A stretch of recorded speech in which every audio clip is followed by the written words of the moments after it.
ঢাকা বিশ্ববিদ্যালয়ের পাশে যে সরারদি উদ্যানের ভিতরে আপনারা জানেন যে অনেক ফুড কোর্ট, খাবারের দোকান আছে এবং সেখানে রীতিমতো স্টুডেন্টরা যায়, বাইরে থেকেও লোক আসে এবং অনেক রাত পর্যন্ত সেখানে খাবারের ইয়া থাকে। তারই ধারাবাহিকতায় আমরা আপাতত যতটুকু পেয়েছি তাতে শাম্ভু এবং তার দুই সহপাঠী ভিতরে তারা খাবারের জন্য যায়। খাবারের জন্য গেলে তাৎক্ষণিকভাবে ঘটে যাওয়া একটা ঘটনা, অর্থাৎ যখন ট্রেজার গানটা শো করলে পরে তাদের কাছে সন্দেহ হলে তখন তার এই বিষয়টা কি জিনিসটা দেখার জন্য এবং তার কাছ থেকে সেটা নেওয়ার জন্য যখন তাকে চ্যালেঞ্জ করে, তার কাছে যায়, কাছে গেলে পরে তখন তাৎক্ষণিকভাবে তারা এই ঘটনাটা ঘটায়। তদন্ত কার্যক্রম এখনো চলমান আছে। তাৎক্ষণিকভাবে ঘটে যাওয়া একটা ঘটনার প্রেক্ষিতে হত্যাকাণ্ড আপাতত আমাদের তদন্ত এ পর্যায়ে পর্যন্ত আছে। এই নেপথ্যে আরো কোনো ঘটনা আছে কিনা, অন্য কোনো বিষয় আছে কিনা সেটা নিবিড়ভাবে দেখা হচ্ছে।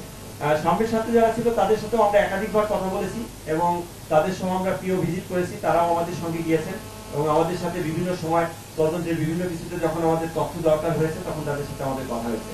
তদন্তকারী কর্মকর্তা, সুপারভাইজিং অফিসার এবং ঊর্ধ্বতন অনেক কর্মকর্তার সাথে তাদের কথা হয়েছে। আমরা তদন্ত করতে গিয়ে আমরা যেটা দেখেছি যে সরারদি উদ্যান ওদের কথিত ভাষা যেটা গ্রিপ বলে, গ্রিপ মানে তিনটা ভাগে ভাগ করা। একটা গ্রিপ হলো তিন নেতার মাজারের এই সাইডে, একটা মাঝখানে আর একটা ছবির হাতে, এবং তিনটা গ্রিপের তিনটা গ্রুপ সেখানে দায়িত্বরত আছে এবং তারা মাদক ব্যবসা করে। এটা আমাদের তদন্তে প্রাথমিকভাবে উঠে এসেছে।